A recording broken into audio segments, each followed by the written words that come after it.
l'esprit doit devenir extraordinairement calme et silencieux. Et cela devient extraordinairement silencieux, sans aucune résistance, sans aucun système, lorsque vous réalisez complètement ce sujetin. L'homme a toujours recherché l'immortalité. Il peint une image, mais son propre nom. C'est une forme d'immortalité pour laisser un nom derrière vous. L'homme veut toujours laisser quelque chose de lui-même. Mais que doit-il partir? Mais des connaissances technologiques. Que doit-il quitter? Qu'est-ce qu'il est? Vous et moi? Que sommes-nous psychologiquement? Vous pouvez avoir un énorme compte bancaire, être plus intelligent que moi, ou cela, mais psychologiquement, que sommes-nous? Un fouillis de mots, de souvenirs, d'expériences, et nous voulons passer à un enfant, mettre un livre ou dans une planche. Le moi devient extrêmement important. Le moi-même en opposition à la communauté, l'auto-identification, souhaitant se remplir, souhaitant devenir quelque chose de grand. Vous savez tout le reste. Quand il regarde ce moi, se rend compte qu'il est un tas de souvenirs, de mots vides. Et c'est ce que nous aimons. C'est la véritable essence de la séparation entre vous et moi, eux et nous. Lorsque nous comprenons tout cela, lorsque nous observons cela, non pas à travers un autre, mais par nous-mêmes, nous observons soigneusement, sans aucun jugement, évaluation, suppression. Nous observons seulement, mais ensuite, nous réalisons que l'amour n'est possible que lorsqu'il y a la mort. L'amour n'est pas un souvenir. L'amour n'est pas du plaisir. Il a été affirmé que l'amour est lié au sexe. De retour, la distinction entre l'amour sacré et profane, avec l'approbation de l'un et la condamnation de l'autre. Certes, l'amour n'est pas les deux. Il est impossible de le joindre complètement, à moins qu'il ne meure vers le passé. Un décès pour tout travail mental, pour tous les conflits, pour toutes les souffrances. Il y a donc l'amour. Vous pouvez donc faire ce que vous voulez. Souhaitez-vous enquêter attentivement ce qu'est la mort? Beaucoup de personnes présentes ici sont jeunes et peuvent vivre longtemps. Mais il y a aussi beaucoup de gens très vieux, y compris moi. Nous sommes ceux qui partent, et vous êtes ceux qui viennent. Mais mais d'autres qui venez. Et vous devez également faire face à la mort. Nous allons donc enquêter sur cela. Autrement dit, nous essaierons d'avoir une introvision, c'est-à-dire une vue intuitive sur le sujet. Vous ne pourrez jamais avoir aucune introvision sur le sujet si vous avez peur. Et la peur ne survient que lorsque vous êtes attaché à ce qui est connu. Les connus sont vos images, vos connaissances, tout ce à quoi vous vous accrochez, vos objets, vos opinions, vos jugements, votre culture, votre timidité, votre politesse. Tout cela est dans le domaine de la connue. Si vous avez peur, vous n'aurez jamais d'introvision sur tout ce problème de mort. Je veux découvrir, tout comme vous, à quoi vient la mort. Pourquoi ai-je peur de la mort? Pourquoi est-ce que je me fais tellement peur avec la vieillesse et la fin soudaine? En fait, la compréhension complète de ce que la mort vient à la mort est un sujet très complexe, vraiment très complexe. Et exactement cette complexité fait peur à la personne, car elle rappelle un mécanisme très compliqué que vous n'osez pas jouer parce que vous ne savez rien à ce sujetin. Mais si vous l'abordez simplement, ce qui signifie que vous essayez vraiment de l'apprendre, alors vous appréciez le sujetin. Pas l'idée de la mort, mais profitant de la recherche, de l'approche et de la recherche. C'est l'apprentissage, et vous ne pouvez pas apprendre si vous n'êtes pas content. Vous ne pouvez donc pas avoir peur. Et c'est le point de base. Par conséquent, si vous voulez vraiment entrer dans le sujet, vous devez être clair que votre esprit, c'est-à-dire vos pensées, ne devrait pas créer de crainte, peur de ce qu'il considère comme étant fini. Ce qu'il considère pour pénétrer quelque chose d'inconnu. Maintenant, en premier lieu, j'ai besoin de découvrir pour je n'ai pas peur. Comprenez-vous? Je ne suis pas du tout intéressé par la peur. S'il y a quelque chose de permanent, comme moi, permanent, est-ce qu'il y a la continuité? Je peux laisser mes objets à mon frère, à mon fils, ou à celui que c'est. Et par conséquent, ils peuvent rester dans la famille ou être vendus à certains antiquaires. Et dans ce cas, quelqu'un d'autre les achètera. Ce que je veux, c'est savoir s'il y a quelque chose de substantiel, continu, permanent comme le soi, et qui a peur de la mort. Y a-t-il quelque chose de permanent sur moi, toi? Permanent dans le sens de la continuité dans le temps? Une durée dans l'espace comme le soi? Le moi est un nom, non? Ce nom a-t-il une permanence? Ou la pensée donne-t-elle le nom de permanence? En soi, il n'a pas de permanent. Mais à penser s'identifiant au corps, avec l'image, les connaissances, avec toutes les expériences, les douleurs, les plaisirs, les agonies, s'identifiant à tout cela, acquiert une qualité de permanence. D'un autre côté, il y aura quelque chose de permanent, quelque chose qui a une continuité, malgré la non-existence du corps. Êtes-vous intéressé par tout cela? Vous ferez face à ceux-ci qui le aiment ou non. Ils seront confrontés à cela accidentellement, soit par la maladie, soit dans la décroissance naturelle de votre corps. C'est inévitable. Vous pouvez éviter de vivre plus longtemps, être plus sauvé, prendre plus de pilules, et ainsi de suite. Mais à la fin, il subsiste ce fait. À moins que je ne découvre par moi-même, il y a quelque chose de permanent, au-delà de la mort. Ce qui signifie intemporel, qui ne peut pas être corrompu par la civilisation, la culture, quelque chose qui, malgré toute expérience, toutes les connaissances, les stimuli et les réactions, a sa propre existence et continue comme moi. Alors l'homme a dit, il n'y a pas de soi, mais il y a Dieu. En Asie, ils expliquent différemment, mais c'est toujours l'acte de pensée qui dit. Il y a l'âme. C'est un acte de pensée qui dit, il y a Brahman, comme on dit en Inde. Et c'est toujours l'acte de pensée. Je pensais que c'est effrayé par l'inconnu. La pensée est la connue. La pensée est le temps. La pensée est l'ancienne. La pensée n'est jamais libre. Parce que la pensée est la réponse de la mémoire, de l'expérience, des connaissances. Par conséquent, il est toujours vieux et jamais libre. Et étant de temps, ils deviennent incertains de l'intemporalité, c'est-à-dire au-delà du temps. Ainsi, il dit « Je ne suis pas important. Le soi est transitoire, est créé par la culture, le temps, l'accident, la famille, la tradition. Il a développé certaines tendances, les idiosyncrasies, à son conditionnement. Mais au-delà de cela, il y a l'âme. Il y a quelque chose d'immense en moi, qui est le permanent. Tout cela est le processus de pensée. Et lorsqu'il est confronté à quelque chose d'inévitable, comme la mort est, à la fin, la pensée dit « Je ne peux pas le tolérer ». Par conséquent, dit-il, il doit y avoir une vie future. Ou il dit « Je crois qu'il y a une vie future ». Ou « Il y a le ciel et je vais m'asseoir avec Dieu ». Il veut être confronté face à quelque chose de complètement inconnu. Et il y a des milliers de personnes qui vous réconforteront. Toutes les églises organisées vous offriront cela.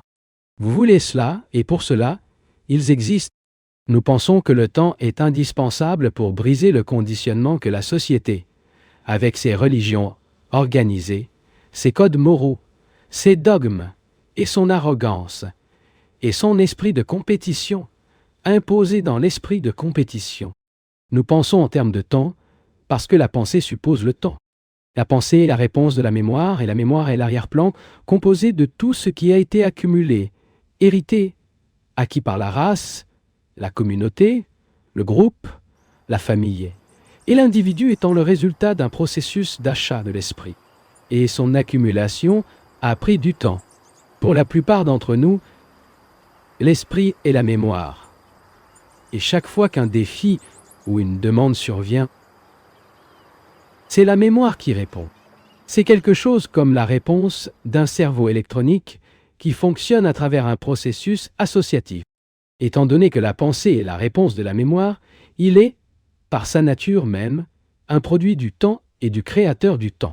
Je prie pour qu'il ne soit pas confronté à ce que je dis en tant que théorie. Ce n'est pas quelque chose à propos du que vous devez penser. Ils n'ont pas à y penser, mais pour le réaliser. Eh bien, je n'ai pas l'intention de saisir tous les détails compliqués, mais j'ai indiqué les faits essentiels, et vous les voyez ou non. S'ils suivent ce qui se dit non seulement verbal, linguistique ou analytique, mais s'ils réalisent vraiment que c'est le cas, ils vérifieront comment le temps nous trompe. La question qui suit est de savoir si le temps peut s'arrêter. Si vous êtes en mesure de voir tout le processus de notre activité, si vous n'êtes pas en mesure de perdre votre profondeur, votre superficialité, votre beauté, votre laideur, pas demain, mais immédiatement. Donc, dans cette même perception, c'est l'action qui détruit le temps. Sans comprendre le temps, il est impossible de comprendre la douleur. Ce ne sont pas deux choses différentes, comme nous essayons de le montrer. Aller au bureau, être avec votre propre famille, avoir des enfants, ce ne sont pas des incidents distincts, isolés. Au contraire, ils sont profonds et étroitement liés les uns aux autres. Et nous ne pouvons pas voir cette intimité extraordinaire de la relation s'il n'y a pas de sensibilité qui le produit. Pour comprendre la douleur, nous devons vraiment comprendre la nature du temps et la structure de la pensée. Le temps doit s'arrêter. Non, nous ne répéterons que les informations que nous avons accumulées, comme un cerveau électronique, à moins que le temps ne prenne fin. Qu'est-ce que cela signifie par la fin de la pensée? Ce qui existe, c'est une simple répétition. Un ajustement, une modification continue, ne se produit jamais de nouveau. Nous sommes des cerveaux électroniques glorifiés, un peu plus indépendants. Peut-être, mais nous travaillons toujours de manière analogue à partir de machines. Pour comprendre la nature de la douleur et la fin de la douleur, nous devons comprendre le temps. Et comprendre le temps, c'est comprendre la pensée. Les deux ne sont pas séparés. À la compréhension du temps, on revient à réfléchir. Et la compréhension de la pensée est la fin des temps. Et donc, la fin de la douleur si elle devient claire. Nous pouvons faire face à la douleur et ne pas l'adorer, comme ils le font chrétiens. Ce que nous ne comprenons pas, nous venons adorer ou détruire. Nous l'avons mis dans une église, dans un temple ou dans un coin sombre de l'esprit. Et puis nous vous garderons avec respect, ou nous le repoussons, ou le jetons, ou nous nous enfuis de lui. Mais ici, nous ne faisons rien de tout cela. Nous voyons que depuis des millénaires, l'homme a combattu ce problème de douleur, mais n'a pas pu le résoudre. Par conséquent, il s'est durci contre lui. Il l'a accepté, disant que c'est une partie inévitable de la vie.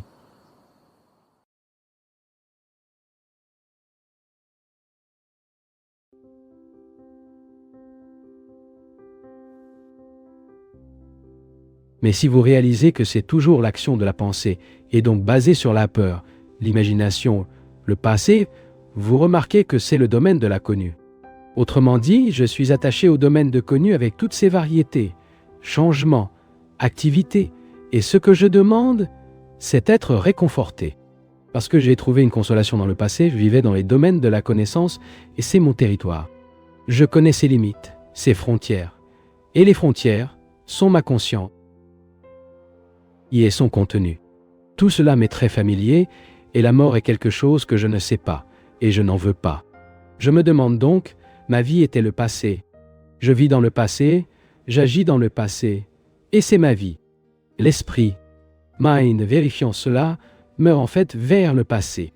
Elle utilisera le passé, mais a perdu ses chaînes. Le passé a perdu ses valeurs, ses entraves, sa vitalité.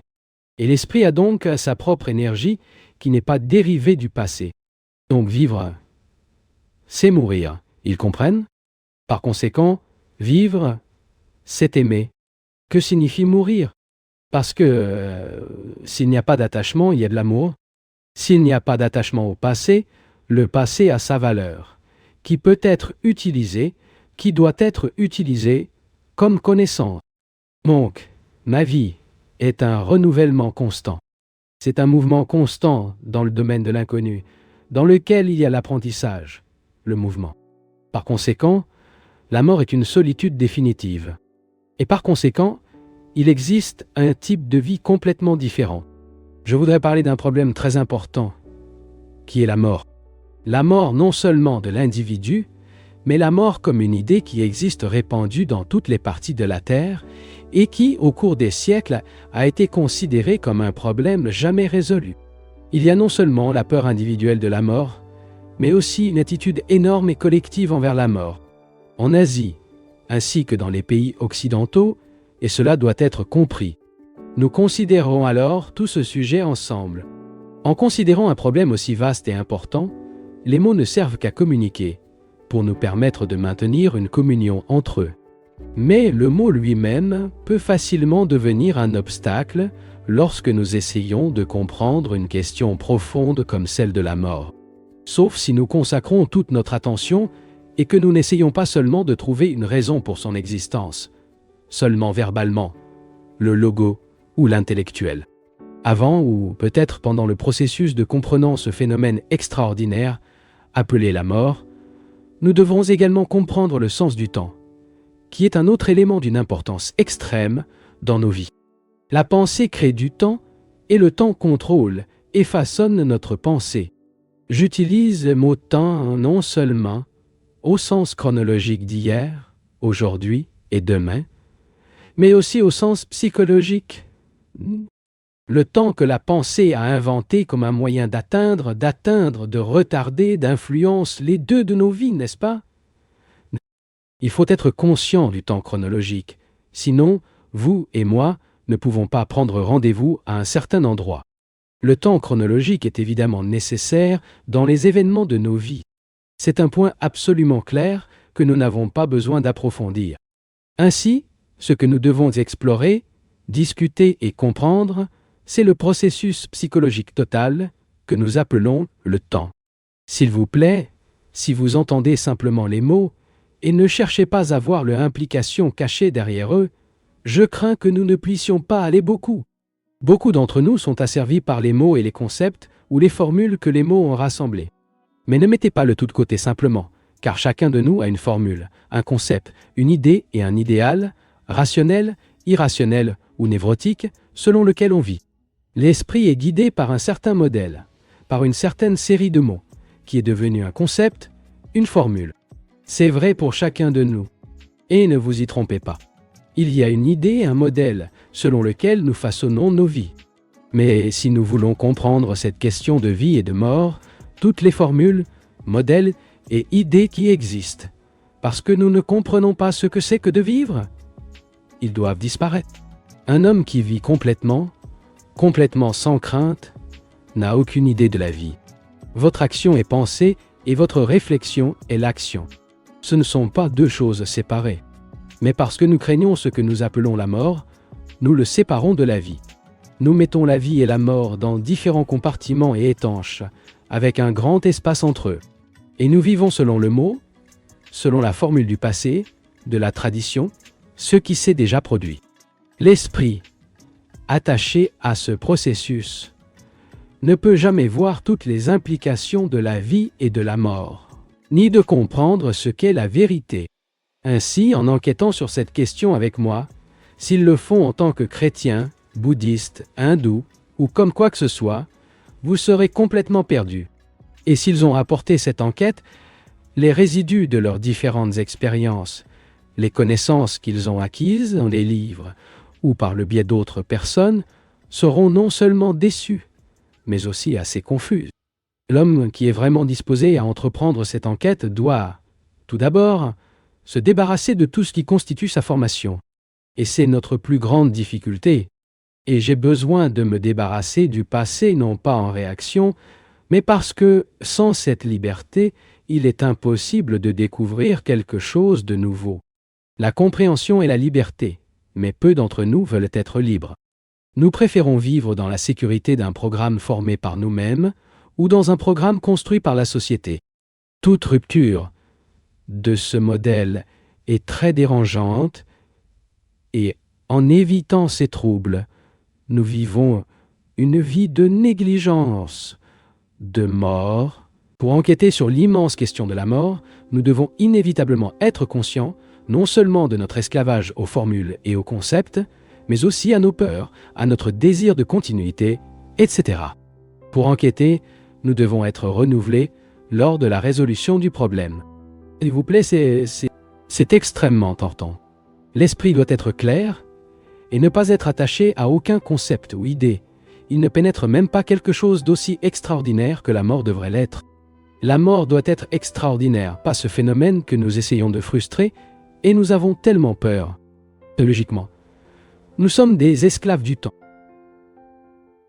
Comprenons les souvenirs d'hier, le passé, avec toutes leurs expériences accumulées.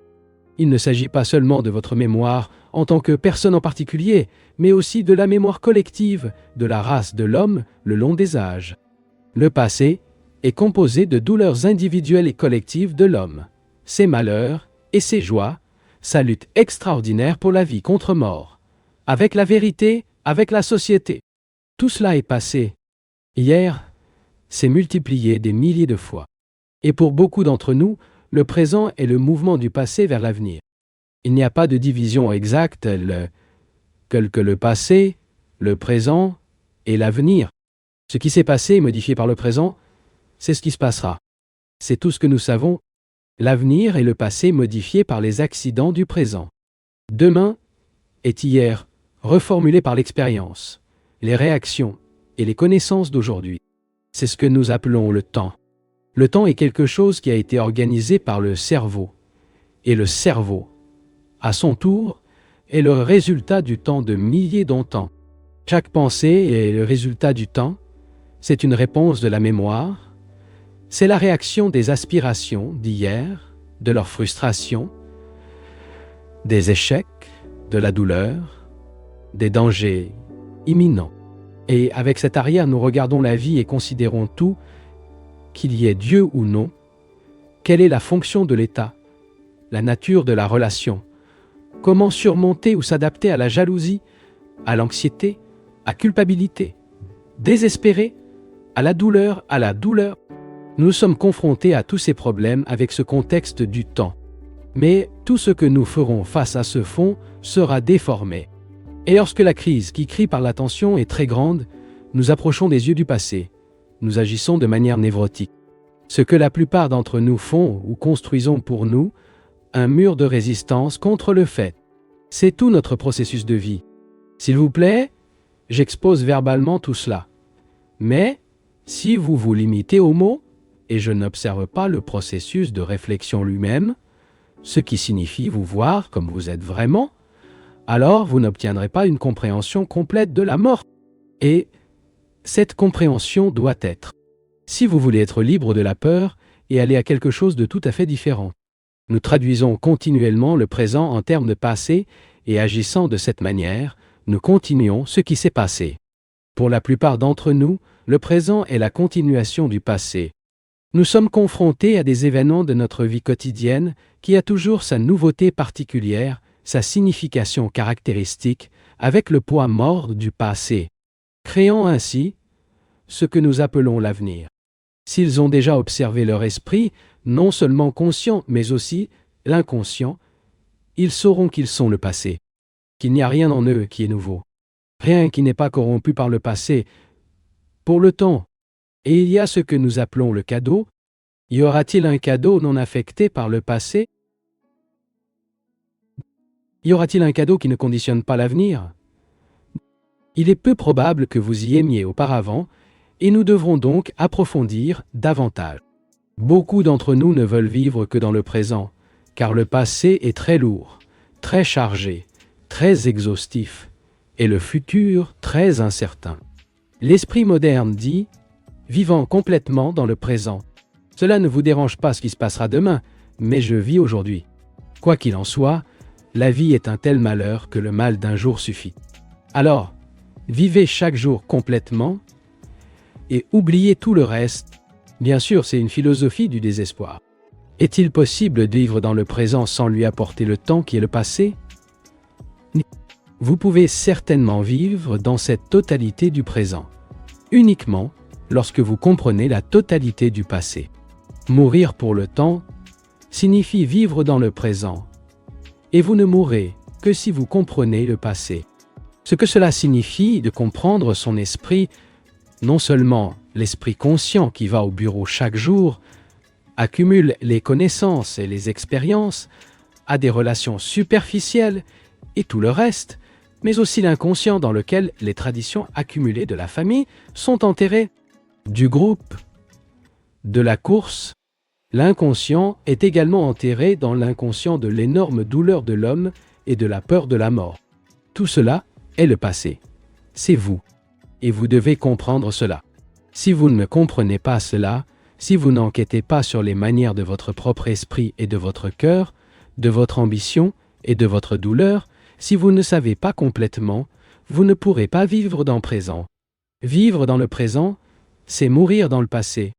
Dans le processus de connaissance, vous vous libérez du passé, qui est votre conditionnement, son conditionnement en tant que communiste, en tant que catholique, protestant, hindou, bouddhiste, le conditionnement qui lui est imposé par la société et ses propres ambitions, envie, angoisse, douleur et frustration. C'est votre conditionnement qui continue le soi, vous-même. Si vous ne vous connaissez pas, ni votre état inconscient, ni le conscient, toute votre enquête sera déformée, pleine de préjugés. Vous n'aurez aucun principe pour la pensée logique, rationnelle, claire et saine. Votre réflexion se produira selon certaines normes, formules ou ensembles d'idées. Mais ce n'est pas la vraie pensée. Pour penser clairement, logiquement, sans être névrotique, sans être arrêté par aucune forme d'illusion, vous devez connaître tout ce processus de votre propre conscience, qui a été accumulé par le temps, par le passé. Et ce sera possible vivre sans le passé? C'est certainement la mort. Est-ce que tu comprends? Nous reviendrons à la présente question, lorsque nous aurons examiné par nous-mêmes ce qu'est la mort.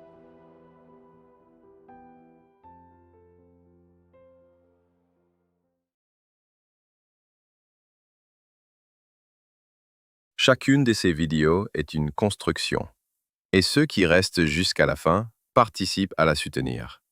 Si ce contenu a résonné en toi, laisse un commentaire, partage, abonne-toi et bien sûr, mets un j'aime. Et jette aussi un œil au lien dans la description. Il y a d'autres chemins à explorer. Merci beaucoup, une grande accolade, et à très bientôt.